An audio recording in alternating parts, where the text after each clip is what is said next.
up and my minicam up. Oh, we're live. Oh, sorry. Yes, welcome to Simon no茶の間. Hello, audience. Hello, Bernie, Nosh, Frederick, Roy. Anybody else that may be watching that is not lurking in comments? It says 0 viewers, but you're all there. I don't quite understand what's going on. But I shall introduce my guest this week, who has kindly joined me from Japan. And he has something prepared for us at some point. This is Ken from Straight Up Eats. Hi, Ken. Hi. Hey, Simon. Hey, guys. Welcome to the show.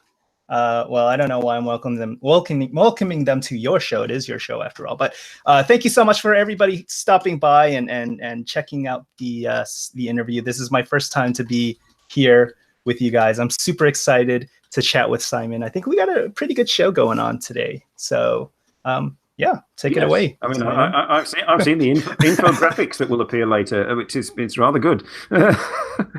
Ken has a super fancy camera. Yes, but we've been discussing this, and there's so many apps going on to get it to work. I am basically webcam.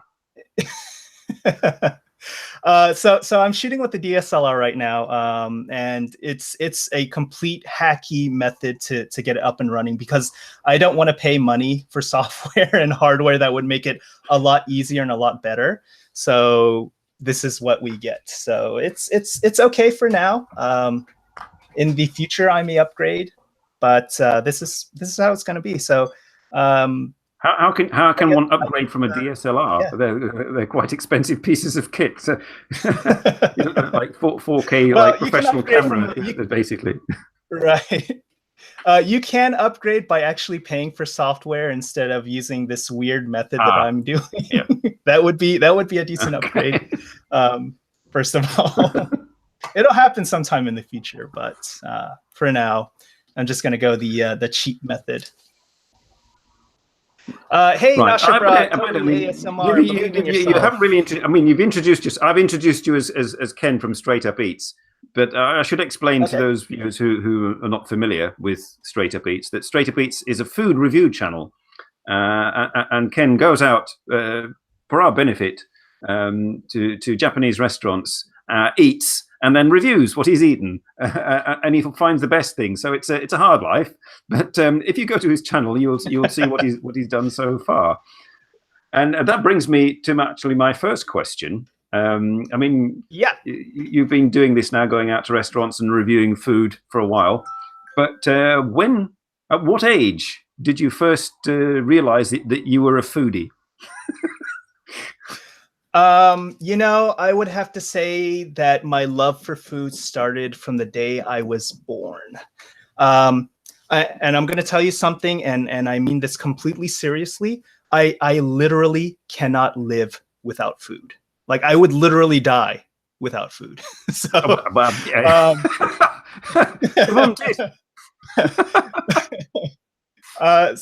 I've always been in love with food.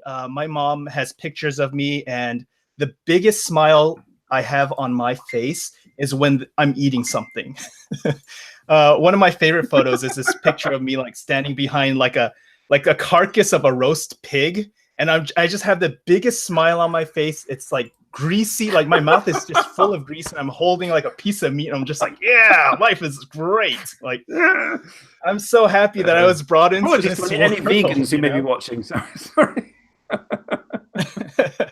Yeah, sorry. For anybody who doesn't eat. Oh, I think most of us can say that we like food to a certain extent. But yes, our baby photos do not consist of us standing behind a roast pig, but.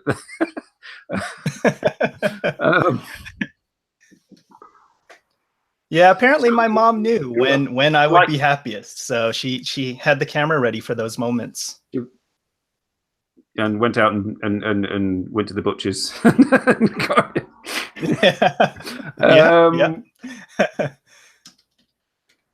So this was. I'm going to switch question 2 and question 3 around here, because we'll stay with your early years. Okay. And this is a question that Nosh who was in the audience, asked me to ask, and he says, "Where are you originally from? You are now in Japan, but where are you from originally?" Yes, thanks for the question, Nash. So I am from the U.S., Louisiana to be exact, an hour away from New Orleans. So I was born, well, originally I was born in Baton Rouge. My family moved to California, and then we moved back to Louisiana. And I've been there for most of my life, in Louisiana. So yeah, I'm a Southern boy. You might not hear the Southernness in my voice, but I am indeed from Louisiana. Small town, Louisiana. All right, give us some French. Give us some French. Come on. Some French. French. Oh geez, yeah, Baton Rouge. I mean, that's a French enclave in the middle of the United States. So I mean, it is. Yeah. What do we say in Louisiana? We say le bon temps roulé. Let the good times roll. And that's actually like a Cajun French sort of saying. I don't know if they actually say it in France, but it's sort of derived in French Louisiana.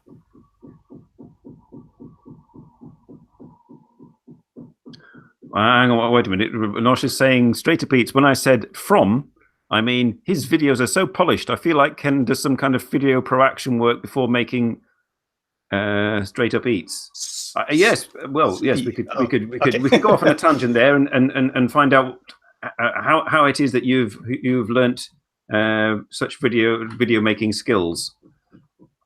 Gotcha. Okay, so yes, I did study broadcast journalism in college. I've always been fascinated with television. I actually wanted to get into film production in university, but they didn't have film, so I went into broadcast news, and I did broadcast news sort of stuff, and I just fell in love with it, with shooting and editing and scripting and just kind of creating something, because I grew up with TV. My parents owned restaurants all my life, so me and my brother were just home alone watching TV all the time. So I was kind of raised on, Nickelodeon, which is a kids network in the US, and other things like that. And it was always sort of my dream to be on those TV shows that I loved. So when I got into college, I found out like, oh, I can actually learn how to make that kind of stuff. Like, this sounds awesome. So I majored in broadcast journalism. And then after college, I worked for a local production company making TV commercials for local businesses. So there were like those, the really cheesy. It's all falling into place now. It's all falling into place. Yeah. Just sorry to interrupt. We've got Naoko Canada says, "Hey, straight up eats." I don't know. This is something new to me. Naoko, hello, Naoko. Hello, Naoko. Your lighting is on point. I don't know who you're talking about, Robert. I've got the sun to thank for my lighting, and Ken has about a 40-watt bulb. Yeah. Well, I've got two lights. I've got one up here, and then I've got one over here. So you were there, with your production skills, making us the sort of all the rest of us envious. But why did you move to Japan? You were in Louisiana, a home of great food and production skills, and then you came to Japan. Why? What drove you to Japan? I came to Japan for one reason. I loved Sailor Moon. Growing up, I loved watching Sailor Moon. And and that sort of opened the floodgates. Watching anime just kind of released the floodgates, and I started to learn more about Japan. Like, oh, this is the country that makes these anime that I really love. And I was like, oh, they make video games too. They made Super Mario Brothers. They make like the PlayStation and stuff. So it was just, and I think this is how most people, maybe my age, kind of fall in love with Japan is through media like anime, video games. Video games are a huge factor. And I'm sure nowadays it's through YouTube. People like Only in Japan, John Dobb, and all the other YouTube-based, Japan-based YouTubers. Hello, Englandese, my friend from Yamaguchi. He's had curry for dinner. I can tell you this. Oh. He may be satiated Indian or Japanese and not. I think it's Japanese. From his description, it was Japanese. Okay. New Orleans, home of butter and hush you moved to puppies. Japan because of Not anime. Yes.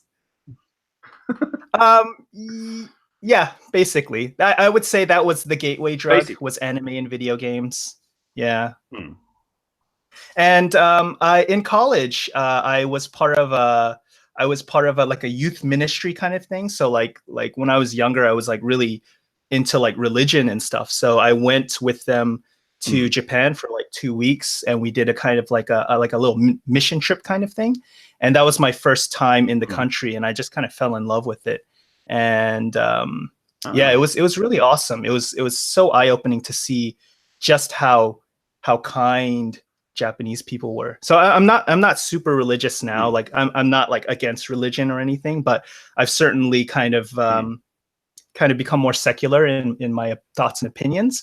But it's really funny because at that time when we were like training for these like missions, one of the big things that the leader told us was like, okay, when we go to Japan, we have to show how kind we are and how nice we are and how much, like religion has changed us. And that way they'll see us and they'll be like, so wow, there's something 2 weeks helping old ladies across the road. Well, that was the idea. That was the idea, was to go there and just to show everybody like, hey, look how much like religion has changed us. But it's so funny because when we landed there, we were blown away because like the Japanese were like on another level. And we were like, wait, what? Like, whoa. They're ultra nice. Like, we can't compete with this. They're like Super Saiyan level, It's like, whoa. So we were blown out of the water, and so that was kind of like my first sort of awakening. Just relaxed. Like, oh, interesting. Yeah. So I I'm not into it anymore. I'm not against it, but it's just not something that really speaks to me anymore. But that was a very funny moment in my life, I think. So now you're actually on me. So now, as a result, now you're actually living there. You've been, from sources like Facebook and so on. You've been there since 2011. Yeah. I joined the JET program in 2011, and I was accepted. I moved to Japan in August of that year, and interestingly enough, I was put on the wait list. So I wasn't actually accepted onto the JET program. So after the interview, 2 months after the interview, the March 11th tsunami hit, right? And so after that, a bunch of applicants who got accepted and were on the short list for JET dropped out immediately. So I was bumped up on the short list because everybody was just like, whoa, this thing happened in Japan. Like, we're out of here. No, we don't want to go anymore. So, I have the tsunami to thank for me being here,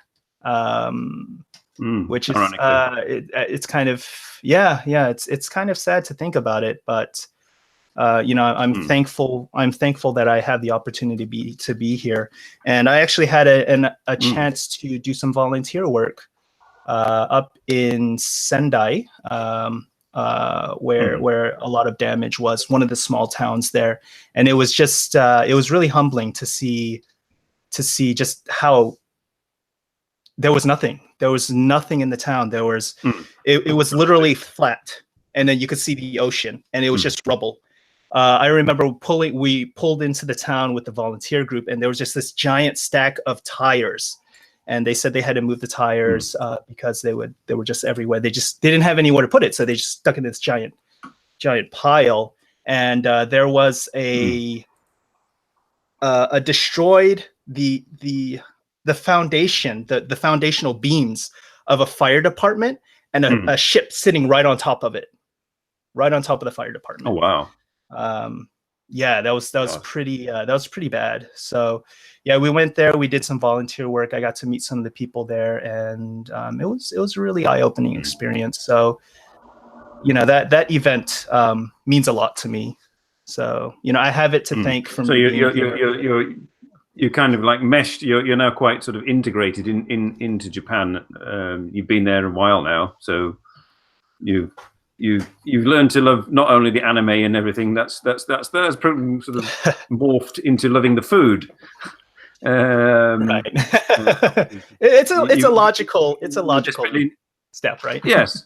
I mean, you went around the first few weeks looking for roast pig, but I mean, but then you discovered things like ramen and tonkatsu and stuff. So my next question is, I mean, given that you do food reviews, and you I've watched your videos, and it's check out this curry, check out this tonkatsu, check out this ramen, check out these pot noodles. They're the best. So my question is to you, having lived in Japan quite a while now and experienced Japanese food: instant ramen or a kaiseki meal? That is a I wish I could fake it. I wish I could be like, oh, that's so tough, instant ramen or kaiseki. To be completely honest with you, I am not a huge fan of instant ramen, and that's because I spent most of my childhood eating instant ramen. So, along with that note, I am not a big fan of McDonald's because I spent most of my childhood eating McDonald's as well. So kaiseki wins hands down easily. If you replace instant ramen with ramen with udon, just like a good bowl of niku udon, like beef udon, and that's a tough choice for me because I love soup. I love anything soup, and I might have to go with udon over kaiseki. Okay. There you go, folks. Sort of whenever you next feel the need to have Japanese food, and it's also a lot cheaper udon than a kaiseki meal. So it's a good choice. Hi, Tomo. There's Tomo. Tomo from Shikoku is with us. Hi, Tomo. Hey, Englandese. Hey, Rosemania. Yes, anybody in the audience, stay with us, audience, because in about 6 or 7 questions from now, your interactive, you will be able to interact and vote and all that kind of thing. We haven't got any buttons for you to push, but stay with us. Anyway, so stay with us. Kaiseki wins hands down unless it's udon. But I mean, one of my favorite dishes in Japan, the very sort of usual is sushi, and I've had proper sushi, not just. I've had all kinds of sushi. I've had kaiten sushi, and I've had the proper sushi. But have you ever made your own sushi? Yes. My parents own a Japanese, I put that in air quotes, restaurant back in the States. And I worked for them for a couple of months, and I was making makizushi, the rolled sushi, completely American style with the rice on the outside and all the different fillings inside and on top with the sauces. So I have made my own sushi before, both at the restaurant and at home for my wife. She's never had American style sushi. So one day I was like, hey, I want to make you some crunchy rolls. And she was like, what's a crunchy roll? And I made it. Oh, this is good. Ooh, this is exotic. It's got crab meat and crunchy stuff in it. Yes, you can never embarrass yourself in an American sushi joint. I mean, I have embarrassed myself in the sushi joint. I mean, I was there picking up my sushi with my chopsticks, and it dropped on the floor. Like, oh dear. That's not coming back here again, obviously. Nasha Brad says Japanese instant cup o soups are on a different level from the top ramen we have here in the States. I'll take your word for that, Nash Abroad. But I will tell you that the instant miso soups here are amazing. Family Mart actually has an instant miso soup that comes in a paper cup, and there are clams, like actual clams in the shell, packaged with the soup. So you prepare the soup and you have this little packet of like vacuum sealed clams in the shell. You rip it open and you pour it into the soup, you mix it up, and it's like a really nice miso soup. So for any of you guys who are in Japan or planning to come to Japan, I highly recommend that you try that. Yeah. Well, you don't eat the shells. I was going to say, you let them pass through. Freeze-dried miso. The clam shells actually work as extra fiber. So if you're having a hard time, yeah. Right, now we've got a random question here, because I mean we were discussing earlier that, that you're feeling cold now because it's normal European temperatures, summer temperatures there. So I'd be quite happy next week when I go, or in a couple of weeks. But how do you cope with the Japanese summer? And you kind of more or less answered this by telling us where you're from. Yeah, so for those of you who are not very familiar with American geography, Louisiana is at the very bottom of the country. So it's really close to Mexico. So it gets really, really hot there. And actually the summers in Louisiana are quite comparable to the summers here in Japan. Although I feel like summers in Japan are actually getting worse than the summers that I've experienced back home. So I'm kind of used to dealing with the summer. And actually for the first 4 years when I moved to Japan, I refused to use the air conditioner in my apartment. So I had to find ways to keep cool. So one of them was taking showers all the time, just take cold showers, run the fan. And this is a really weird thing that I did, but I swear it works. You take a towel, a long towel like this, maybe kind of thin, long towel. You soak it, throw it in the freezer. And then once it freezes, you kind of undo it, unfold it, and then wrap it around your neck. And that really helps to keep you cool because you've got your large arteries running through here, right? Main arteries there. So if you can cool that. Yeah, the main arteries can be found at various points of the body. I'm glad you said your neck. Yeah. I'm not gonna tie it like up on my upper thigh or anything. I think that's a little weird. What do you think of my frozen fundoshi? That'll definitely keep you cool for several minutes. Yes.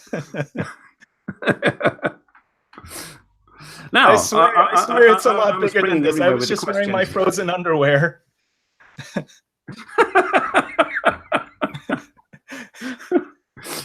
Now, for those of you who have been to Straight Up Eats' channel, and we all now know why his videos are so good, and his production values and everything and editing.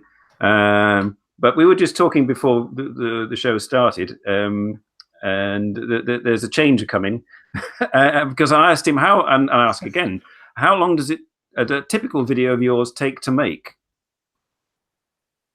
It takes a long time. And so if any of you have watched my channel and noticed like the content just kind of changed suddenly, that's one of the big reasons. So the original videos were me sitting in a restaurant, talking to a camera and, shooting different angles and editing it together. One of those videos would take 25 hours to edit together. And that was just the editing. To go there and shoot would be like an hour and a half. So my poor wife, she'd be sitting across the table from me and she'd just stare at me while I'm like getting all these angles. I'm like, yeah, I gotta zoom in, just get it from this angle, Come on. Right. Zoom in closer. And it would just take forever. So I just started playing with different kind of content. And I think the most recent one I have, which is like the ramen video, like the untold facts about ramen. And before that, there was untold facts about sushi. Those, I can get those out in maybe 6 to 8 hours of editing if I sit down and really focus, because I've already kind of set a framework. So it's just like Mm. collecting the assets and then just sort of adding it into, just sort of editing it together, Sequence. which doesn't take that Yeah. as long. Yeah. So there you go. We're streamlined videos are the thing of the future for straight up eats. Oh yeah. Oh yeah. So yeah, it's and pretty soon there's going to be another change to the format, just because I really do want to be consistent with how the videos I upload, because the longer it takes, the less consistent I can be. So I'm going to be rolling out some new type of content, which will be a lot easier for me to produce and to get more of out. And hopefully it keeps that same quality. That's the most important thing, is to keep that quality nice and high. Yes, I mean that is my. I mean, I try to do that with this show. Keep the quality if I can. Yeah. But it's a hard thing. Frederick is it's asking, hard to balance like quantity versus quality. I mean, I thank Nosh for finding you, and Frederick is asking, are you a so-called influencer? Is do you? I'm not quite sure. Who is he supposed to influence, Frederick? Do you influence the Japanese taste? I don't know. So I think what Frederick means is a personality, I guess. That's kind of what they call them these days, an influencer. You have an audience, and you do have some influence over them. So what you say resonates with them strongly, and your message can sort of reach to them. You can reach them with your message. So in that case, Frederick, no, I wouldn't consider myself an influencer, because I don't have much of an influence. If you take somebody like PewDiePie, he can tell you to go and buy this game because he thinks it's awesome. He'll have, 2,000, 5,000 kids go and run out and buy it. But if I told you right now, like, hey, you guys should totally come and subscribe to my YouTube channel, youtube.com/straightupeats. I don't think there are going to be many of you going out and subscribing to it. That was a hint, audience. That was a hint. An influencer. So I wouldn't consider myself an influencer in that way, but hopefully one day. And of course, when you get to that level where what you say does have an impact on others, you really have to be careful with what you say. You have to be careful with the message that you share. So it's what is the Spider-Man quote? With great responsibility comes great power, or with great power comes great responsibility, right? So yeah. Now you're supposed to do this. I'm supposed to swing out of here. That's my cue to swing out of here. You're going to swing out there. Do the music, everybody. Okay. Now, speaking of influencers and personalities and PewDiePie and all that kind of thing, and you make food videos and food review videos, and but what also do you watch on YouTube? And of course, speaking about influencers and what you were telling me before, what do you enjoy watching? Okay, so what? I most of what I watch is food. I watch a lot of Mike Chen, Mark Wiens, Tubby Eats. They're a huge one. I watch a lot of Tubby Eats. Dame Drops. I don't know if you've heard of him. Just a lot of food reviewers. But besides that, I don't watch a lot of other varied content. It's mainly food, and I watch a lot of like how to grow on YouTube people. because I am actually pretty serious about trying to grow on YouTube. So I watch a lot of people who teach you how to grow, who tell you how to grow, who give you tips and those sorts of things.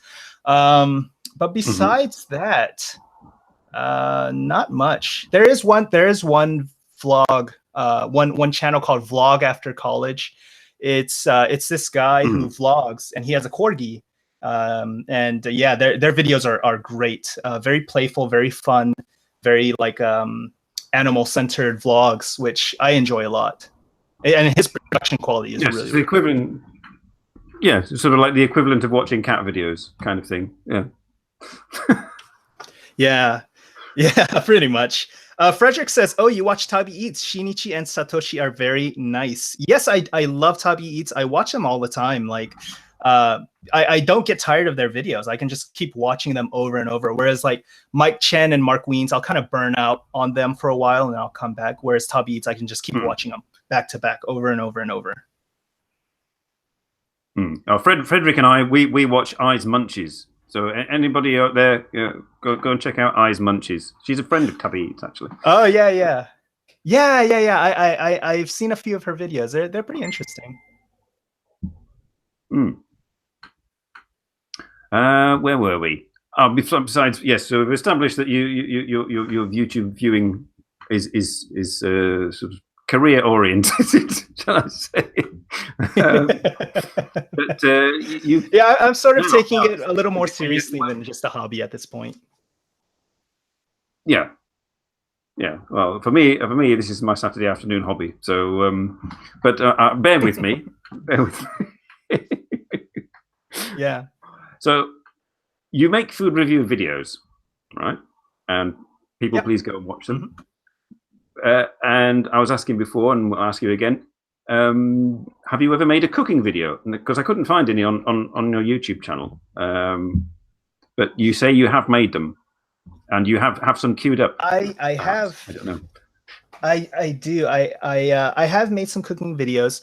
I made one for a platform called Steam, which is sort of like it's sort of like Reddit based off of crypto blockchain technology. So like where if you go to Reddit, you can upvote people and they get points, right? Whereas on Steam, when you upvote people, when you like their content, they actually get a bit like they actually earn money from it. So it's kind of working off of that cryptocurrency thing, and they have a YouTube like platform on there, and I created a video for there, a cooking video. It got 0 likes, so I didn't earn anything on it, which is similar to uploading a video on YouTube. So I figured, hey, why not just upload on YouTube then? But besides that one video, I've also done live streams on Twitch, cooking live streams on Twitch, and let me go ahead and show you a little bit of that. Let's see right here. Your nose sort of like, I don't know if you can see that or not. Yeah, can you see it? There you go. Yeah, so this is me. Earlier this year when I was on Twitch TV live streaming cooking. That's me in my kitchen. And what did I make? I made wonton soup. So let me see if I can actually show that to you. Yeah, so Gosh, I should have worn my apron for this show.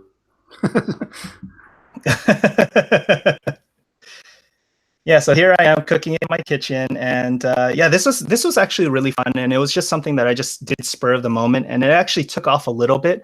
Unfortunately, I stopped doing it, but I do want to get back into it because it was a lot of fun. It was so cool to connect with a community of people who loved food, and I love cooking. I enjoy cooking in my kitchen. So for me, I was just hanging out in my kitchen cooking, and these people would come and watch, and it was so fun to just sit and chat with these people watching me cook. So yeah, so this is probably the most this is, as far as cooking videos goes, this would be it right here. So do you plan now? Have you got in the back of your mind kind of, I can maybe do some for YouTube? Yeah, actually, I'm actually planning to hop back onto Twitch, and I am going to also make cooking videos for YouTube. So I guess the cat's out of the bag there. So yeah, cooking videos will be coming soon here on YouTube and also on Twitch. So breaking news. So I mean, you've made a cooking video, you do food review videos, you watch food reviewers, and of any of those food reviewers, are there any that you think, yes, I'd really like to collab with this person? I'd like to, perhaps our influencer in the audience can hook you up. I'm looking at you, Nosh. Can hook you up with somebody. When you first asked me that question, I had to think about that really hard. Like, who would I want to actually work with? And I would have to say Tabi Eats, because I love their personality. I love their on-camera presence, and it's just these two guys that are just hanging out, eating food, cooking, and I love just how open and warm they are to the viewers and to their community. So I would love to work with them one day in the future. Hopefully, Shinichi, if you're watching this, I would love to. When they've been on and Satoshi as well. When they've been on my show, I shall tell them, and you can Sure. Yeah, that would be great. That would be great. Yeah. So you would be the influencer in that case. Cooking. And I'll be the. I am the influencer. And, I'm going to have to go and get a drink in a minute. I'm getting thirsty. But so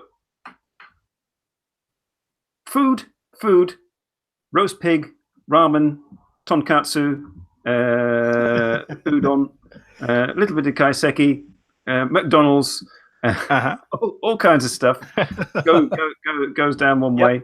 How do you actually counteract the effects of all these deep fried food reviews that you do? What do you do to compensate? There's no antidote for this. I'm slowly dying. all the stuff that I'm eating is killing me slowly. So I think Mike Chen is like, oh, I work out and I run like 10 kilometers a day. I wake up and I sit on my couch. That's how I counteract all the foods I eat.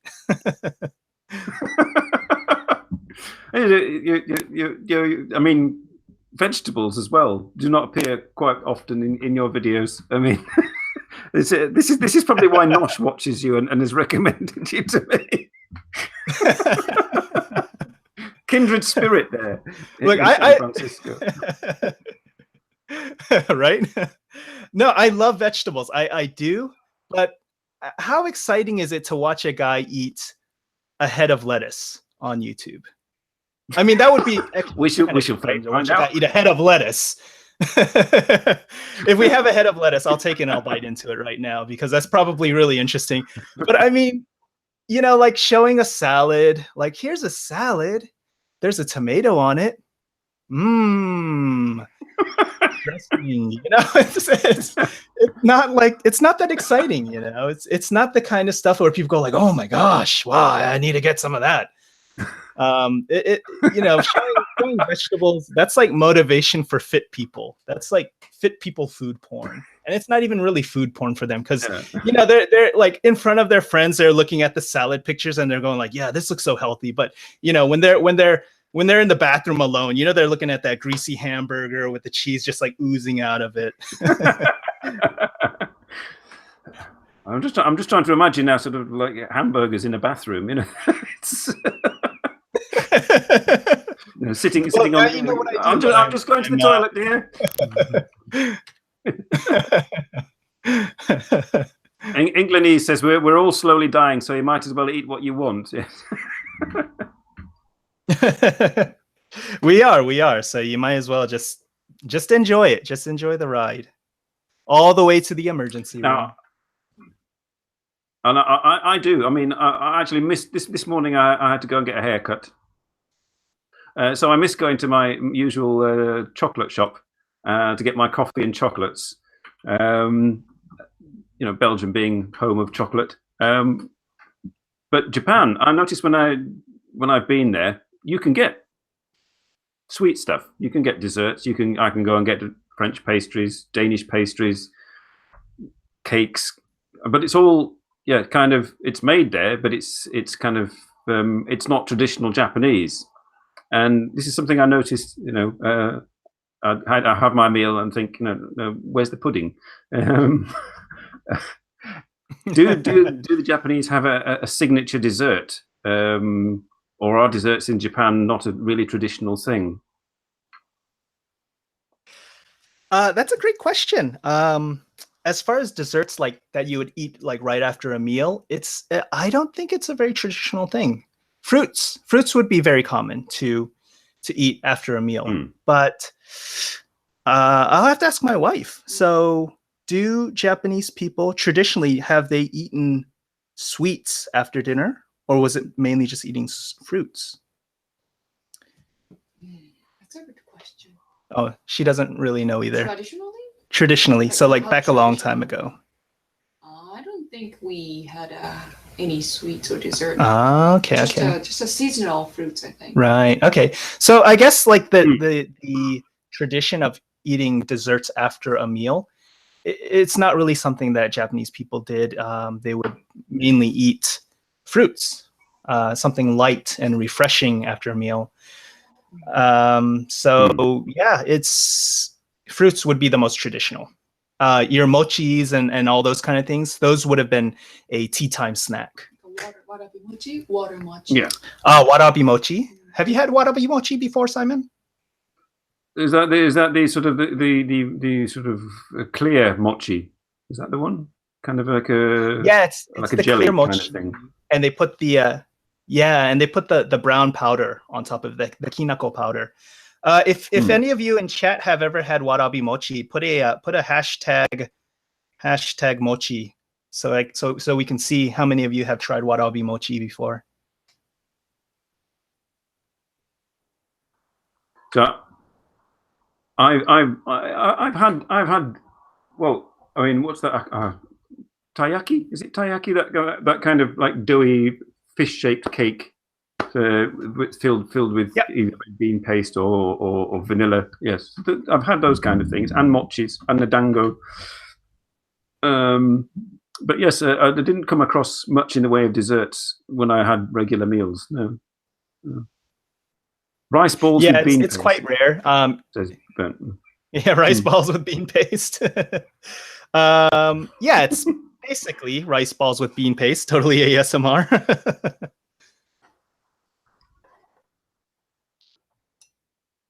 I think we might skip question 14 because I discovered that was a ruse.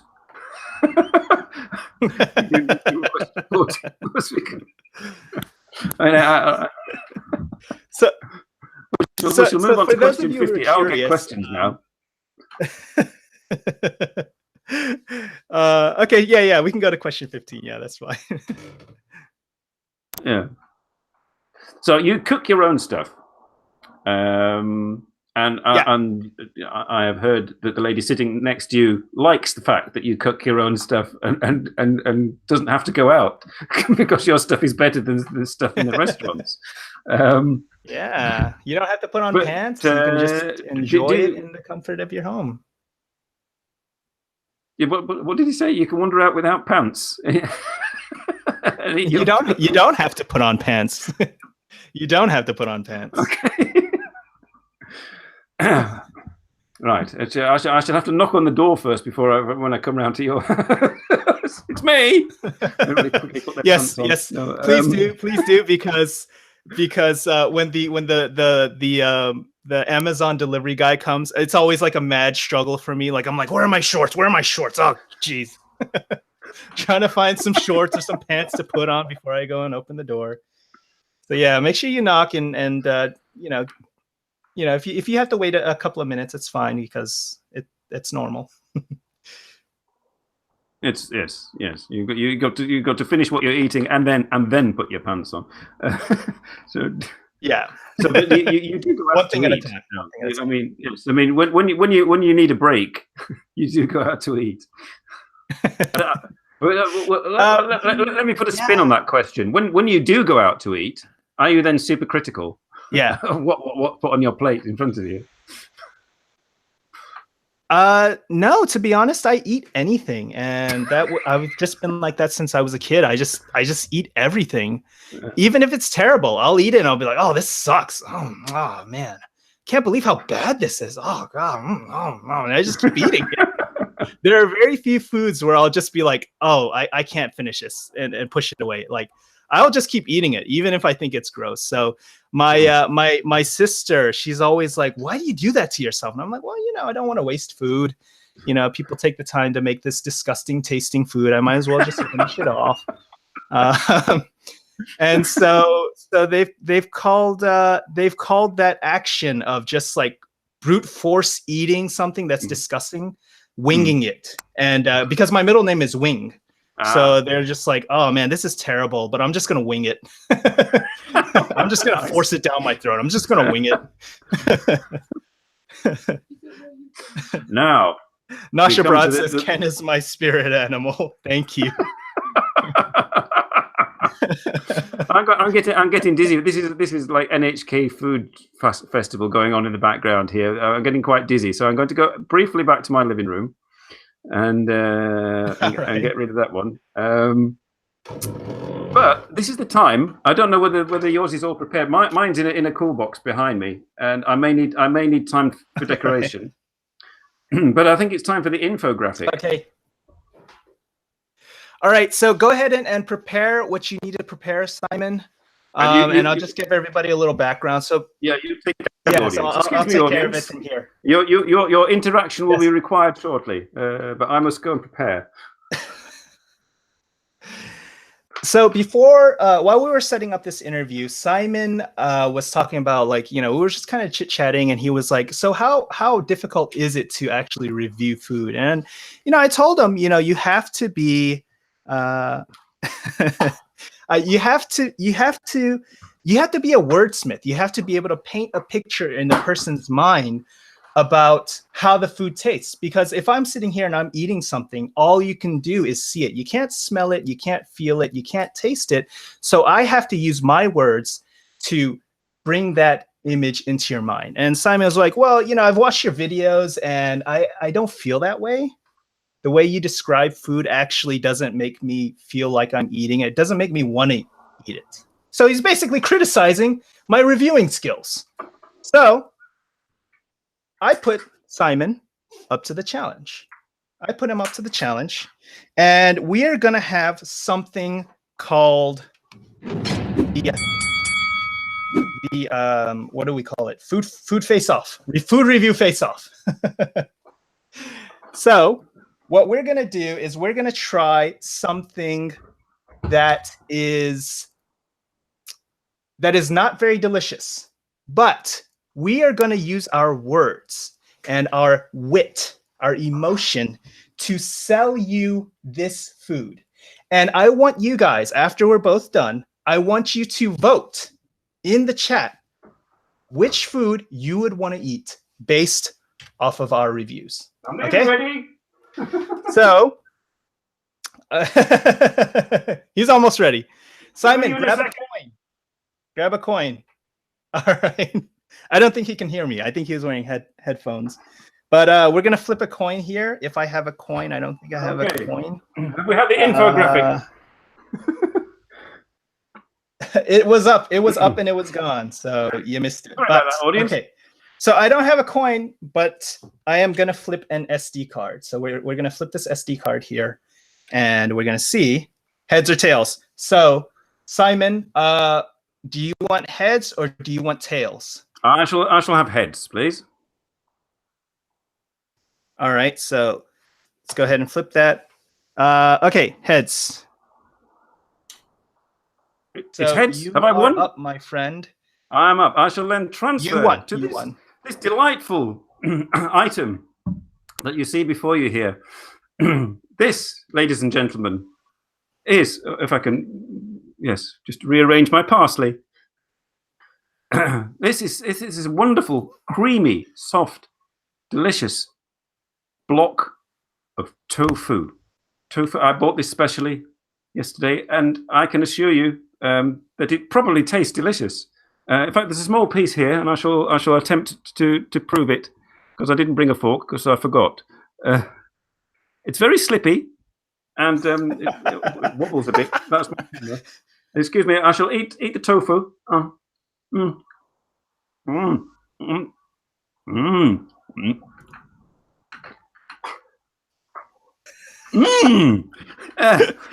It's this is the ultimate in cuisine. This would normally rotate, and I may rotate later. But as you can see, look at the pure whiteness of it. I mean, I could not. Ken said that with the right sauce, but I don't think it needs sauce. It just needs a small piece of parsley. And if you could taste it, audience, you would agree. God knows what I'm going to do with this whole block of tofu after the show. But I would like your vote. Would you, on the basis of my influence, go out and buy a block of tofu? Or would you prefer what Ken has to offer? Over to you, Ken. Okay, so today, ladies and gentlemen, I have probably one of the most delicious things I've ever put in my mouth in my 33 years of life here on Earth. What I have here is something very special. It's called shredded cabbage. Yes, the fabled shredded cabbage that you've only seen on television, that you've only dreamed about, is right here in this bowl right in front of me. Look at it. It's fluffy, soft. Well, soft is quite a I don't know any good words. We're getting the cabbage because in extreme close up here. This cabbage is crisp. It's fresh. It's delicious. When you bite into it, you feel like you are tasting Mother Nature herself right in your mouth. This cabbage, ladies and gentlemen, will not only change your perception of food, but it will literally change your life. And I'd advise to keep the bathroom door closed after you've had the cabbage.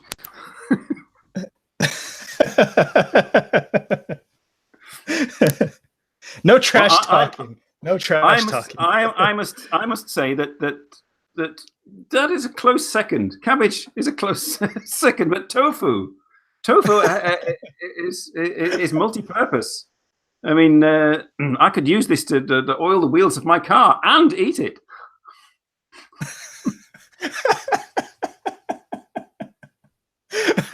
Oh, Bernie, you vote for the cabbage. Traitor. Would the audience now please press their buttons? Okay, so if you vote for Simon, put hashtag Simon. If you vote for me, put hashtag Ken. And let us know which one you would try. The delicious, amazing cabbage. Have you ever slept on a pillow that was hard as a rock? Well, take some shredded cabbage, stuff it in there, and you're going to be sleeping like a baby. Because this stuff is amazing, okay? All right? If it comes to softness, tofu is softer than cabbage. So fill your pillow with tofu, folks. If you love waking up with a completely soggy head from all the tofu water, then yeah, you can use tofu. But if you want to sleep on a fresh grassy cloud, then you're gonna want cabbage.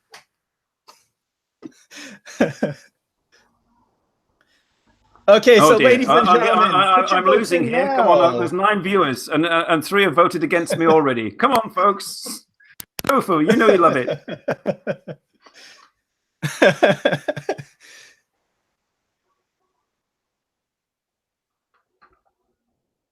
No, what?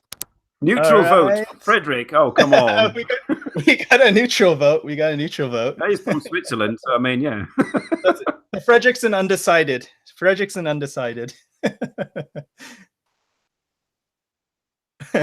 I would shred my cabbage with great care indeed. Yes, yeah, well, this is the one failing of tofu. It's difficult to shred it. Oh, Royce May has voted against me too. Freeze it.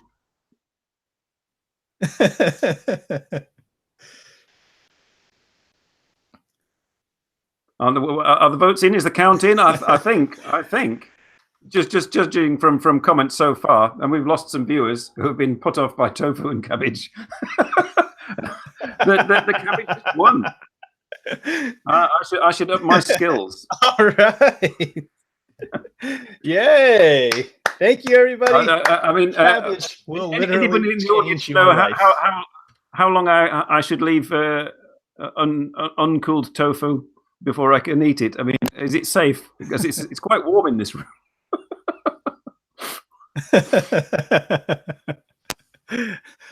Good question. How long can you leave tofu out? Exposed. I think that's. I think if I bung some sugar in that, that'll be my dessert. Hey! You know, in Hong Kong, there's a tofu-based dessert called dao fu fa, and it's this like extremely soft, warm tofu. They skim it off into a bowl, and they add like a ginger syrup along with brown sugar, I believe, right on top, and it's fantastic. It's so good. Yeah, I'm really liking the sound of that ginger syrup.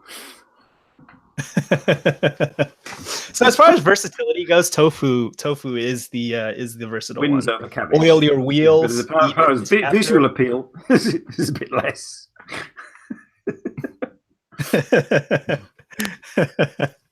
So having won the competition. Thank you for playing the food review face off. Thank you guys. Now you can all go and eat cabbage for all I care. Yeah. What for those of us coming to Japan, or for those of us who've been or intend to go? Besides tofu and cabbage, what places would you recommend for visiting for the best Japanese food experience? Without tofu and cabbage, that's a tough one. So I think I'll break this down into something that works for both people who are on a budget and people who have a little extra money to spare. And if you want to try a variety of foods, not just one thing, but you want to try a lot of different things, a lot of people tell you to do street food. So that's like the hot thing right now. You know, the food ranger, he's going into India, he's going to China, he's eating street foods. Street food is terrible. Street food is some of the worst food that you can get.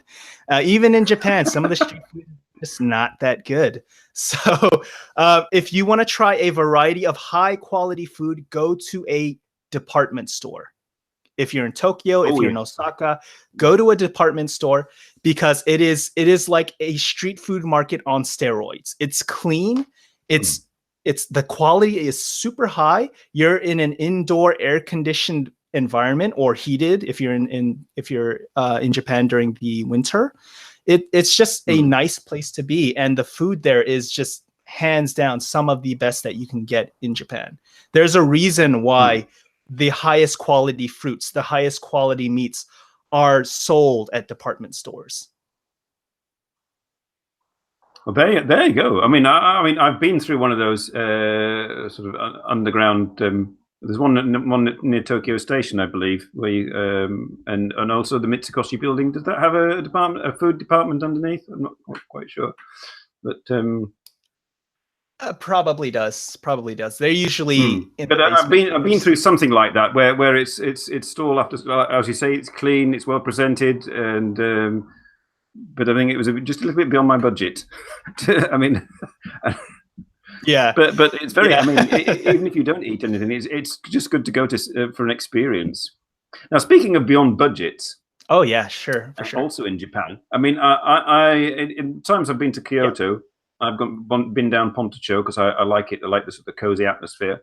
But there's been places where you can just nip in, and it's got English menus outside and everything. And then there's little places with a little is it nori curtain and a little sign, and it looks like you've almost got to be invited to go inside, you know. And if you're wearing shorts and a t-shirt, you'll be kicked out, kind of thing. Have you ever been to any one of those kind of restaurants? Or in my case, if you're not even wearing pants. Yes.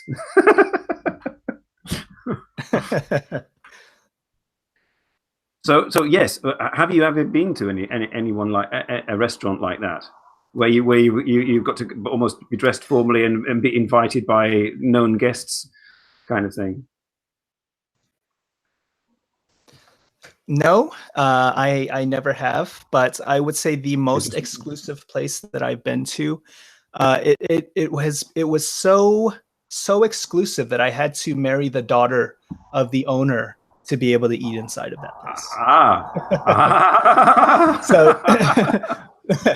So my father-in-law owns a very, very good Japanese barbecue restaurant. But you know how fathers are with their daughters. They're very protective of them. So when we were dating, he wasn't sure that I was the right guy. So I could not step my foot into that restaurant for 2 years. And then after we got married, he was just like, all right, come on in, come and eat. So yeah. Wow. And that's pretty exclusive. Yes. Yeah. The way to get into a restaurant is to marry the owner's daughter. Yeah. Wow. And now she thinks you cook better and she doesn't go out. I mean, what happens when you have the in-laws round for dinner? Well, no. Well, the in-laws are the ones who cook because they don't trust me. They're like, I don't know if this guy can actually cook. So we're over there at their place, and they're the ones cooking. Which, hey, I'm fine with. If they're gonna cook, I'm gonna enjoy it. But no, for her, like hands down, her mom's food is like top. I cannot beat what her mom makes, which I'm fine with. Her mom makes amazing food. Nosh says, did you have your pants on? Maybe that's why I didn't want you to come into the restaurant. I've got a story about that. So when I went over to their house to ask for her hand in marriage, I came right after work. I was wearing my work clothes, and we were sitting and talking, and it was like a very tense moment. It was just like I didn't know what to expect. It was like I was on edge because I was just stressed out, and this is sort of like the climax of a TV drama that you would see. And he's sitting there and he's talking to me, and then suddenly he looks down and he's like, "What?" He has a hole in his pants. And sure enough, like my work pants that I wore that day had a hole in dead center of the crotch of my pants. And I was sitting there with my legs spread open, like, "Hey, I'm here to ask for your dad, for your daughter's hand in marriage." So it wasn't as bad as not having pants. I did have pants, but I mean, it was kind of like not having pants. Just as long as you had your tidy whities on underneath, you'd have been all right. Yeah. Yeah. Good thing I decided not to go commando that day. Yeah.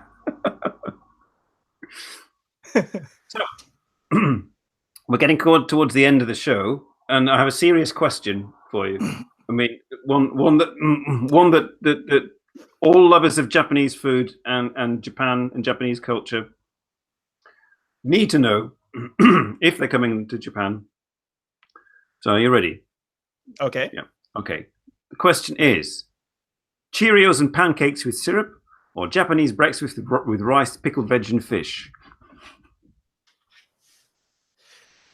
Japanese breakfast, hands down. Japanese breakfast. I am not a sweet breakfast person. I don't like sweets. You should be. I mean, cheesecake and all that rubbish.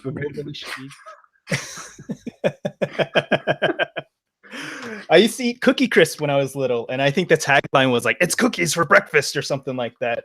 But yeah, there was something that I loved when I was little. Of course, like all kids, you love everything sweet. But these days, I just don't have a taste for sweets in the morning. So I'm a savory guy all the way. Love savory food. I'll take it over desserts hands down. And so, yeah, when I wake up in the morning, savory. You pass your desserts to me then. Oh yeah, I'll give it all to you. Again, hashtag Ken. Waffles. Yeah, I've had the Japanese breakfast lovers unite. I can appreciate Japanese breakfast. Yes, I mean but it was kind of like there was lots and lots of things going on. I had my little wooden tub of rice, and I had all my little bowls with soup and pickled vegetables and fish, and so it was an interesting experience. But you know, when it's 7 o'clock in the morning, and you've got to get away to work at, at 7:30. You know, I think the easiest thing is when you just grab some cereal, grab some sandwiches, and marmalade and a cup of tea. But yes, if I had the time, I would probably have a Japanese breakfast. Oh yeah. I totally understand. Japan. Yep. I was going to say you've been in Japan now for quite some time, and you've told me where you live in Japan. But do you ever get out and about? I mean, in your videos, you obviously get out and about and go to different restaurants, but it's all within a particular area, presumably within reasonable distance. Have you ever considered doing for your YouTube, a food review tour of Japan or an area, a region, for example? Is that something that you would consider? You know, I would love to. I would absolutely love to. It's just not in the budget because eating out, I'm sure, as you know, eating out in Japan is really expensive. And if you couple that with the transportation, that's a huge chunk of money. In my wildest dreams, I would be doing something like John Dobb, only in Japan, except only on food. So it would be like only in Japan food. I'm not clever with titles. Food line, yeah. It would be something like that. You've got to work on your YouTube skills for titles there, yeah. But yeah, I would love to travel the country and just eat everything they have here because I'm sure some of you may know Japan has a lot of small regional differences in foods, and it can be like trivial, like really trivial things like, oh, we have mochi, but our mochi is in the shape of a triangle. Like, oh, does it taste any different? No, it's just a triangle mochi. You know, that's what's different about it. So there's like a lot of those little things that I think is silly, but they do have a lot of like interesting regional foods that are very different from the foods that you get in maybe like Tokyo or in Osaka. So I would love to just explore and I would love to eat a lot of food in the countryside. What are they eating out in the countryside? What's like the really traditional dishes that they eat there? You know, like the sort Cheerios of like and pancakes, like grandmother's grandmother, Cheerios and pancakes. But yeah, what are the recipes? It's like they're secretly eating the burger in the toilet. You know, it's like nobody can see what they're eating. I guess that's what Japanese people really, really do want to eat. They're just like, oh man, I just want behind closed doors in Japan. You know, yeah, none of that traditional stuff. Yeah, in the bathroom, they're eating the cereal. Nashabra says John is planning a new food-only channel. Ah, okay. So you're too late. I guess I'm not going to be. You got to think of these fast, quick. You know. Yeah, I got to think of these fast and have more money so I can just travel and eat. He's planning it, so you better do yours quick. You know, Japan review food tour on a budget. Yeah, on a budget. Hey, we're going to be trying the Family Mart here in, you know, Kanagawa. Now let's try the 7-Eleven across the street. I live out of. I mean, when I'm going in a couple of weeks, my dinner and my breakfast will be coming from whatever nearest convenience store there is. I hate to burst your bubble there, but I don't think we have Cheerios and pancakes at the convenience stores here.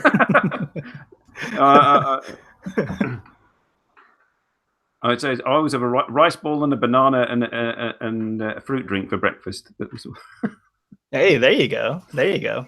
Even like the smallest, simplest things at the convenience store are sometimes really, really good.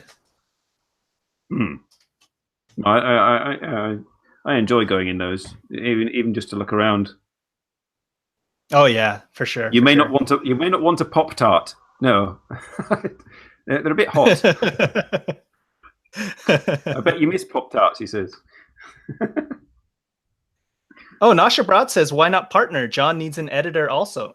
Hey, maybe I should reach out to John and be like, hey, you doing food stuff? Because I do food stuff. So just give me your video and I'll put it together for you. Hey, that's a great idea, Nash. Thank you for that. I've got 20 hours to kill, and my wife won't sit there tapping her foot. And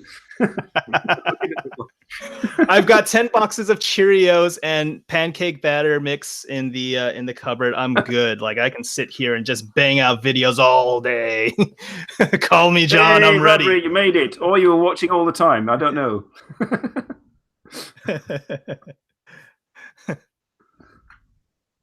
Well, I'm possibly passing through the Kanto region at about 300 kilometers an hour. So I don't know whether I'll be able to sort of meet up with you. But I shall be in Japan next week, and I shall go in search, not next week, but the week after. I shall be going in search of, and I'll be asking your advice. Is this edible? I mean, do you recommend it? And this kind of thing. So if your phone keeps going, that's a traffic cone. That's not edible.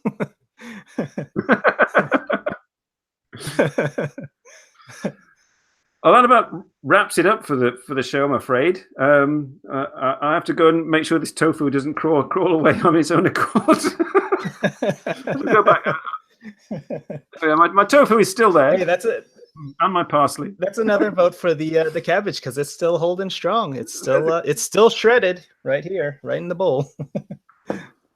No, I'm sorry, Radri. Radri just got home. He missed the competition. Radri would have voted for me, wouldn't you, Radri? You like tofu. I'd like to thank Ken very much for joining us. He can now go off and thank you, Simon. This was like super fun. Yeah. And next week, folks, I shall try and find another guest. I'm in the process. I will be in Japan, so I may do a live stream from there at some point. That's a great idea. You say you're going to be in the Kansai area, right, Simon? Kyoto and Nagoya. Kyoto. Okay. Yeah. Okay, cool. Middle of November.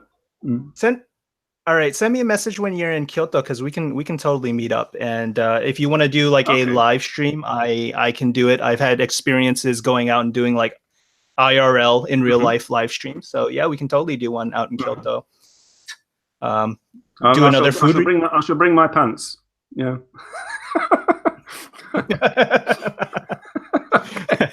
You gotta join the revolution. I'd like to. Pants are so dark ages, you know.